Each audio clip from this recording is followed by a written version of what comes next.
তো যারা follow account ফোনে লগ ইন করতে পারতেছেন না, আমি জাস্ট কম্পিউটারে দেখাচ্ছি, আপনারা এই পদ্ধতিতে মোবাইলেও লগ ইন করতে পারবেন। ঠিক আছে, তো আপনাদের যে মোবাইল আছে, মোবাইলে কিন্তু গুগল ক্রোম ব্রাউজার আছে।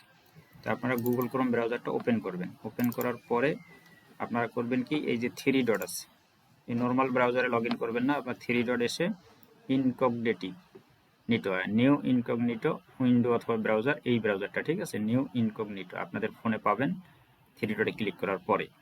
এইটাতে ক্লিক করবেন, করলে ইন্টারফেসটা এরকম আসবে। তারপর এখানে ফলো লিখবেন, flo.follow.ai,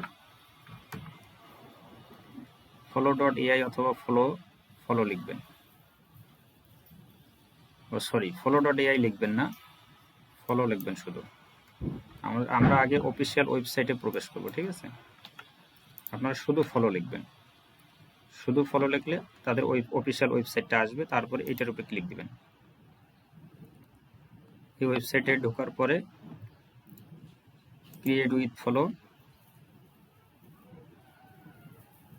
তারপর আবার নিচে পাবেন, ছোট্ট করে পাবেন। ঠিক আছে, আপনাদের ফোনের স্ক্রিনে ছোট করে পাবেন ক্রিয়েট উইথ ফলো।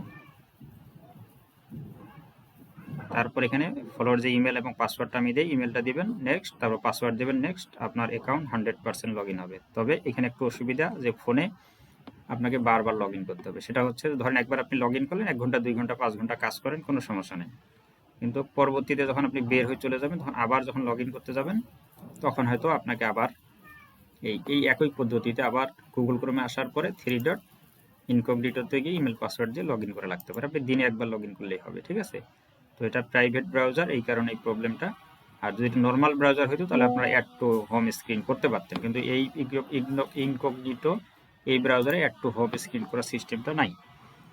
তো আরেকটা পদ্ধতি আছে, যদি আপনারা এই যে আপনাদের এখানে কোনায় এই যে স্টার মার্কটার পাশে দেখবেন 1 2 3 এরকম লেখা থাকবে, ওইটার উপরে ক্লিক করে যে হিস্টোরিটা ওখানে থাকে, হিস্টোরিতে ক্লিক করলেও আপনার ফলো অ্যাকাউন্টে পুনরায় যাইতে পারবেন। তো এই হচ্ছে সিস্টেম, এইভাবে আপনি লগ ইন করে কাজ করেন।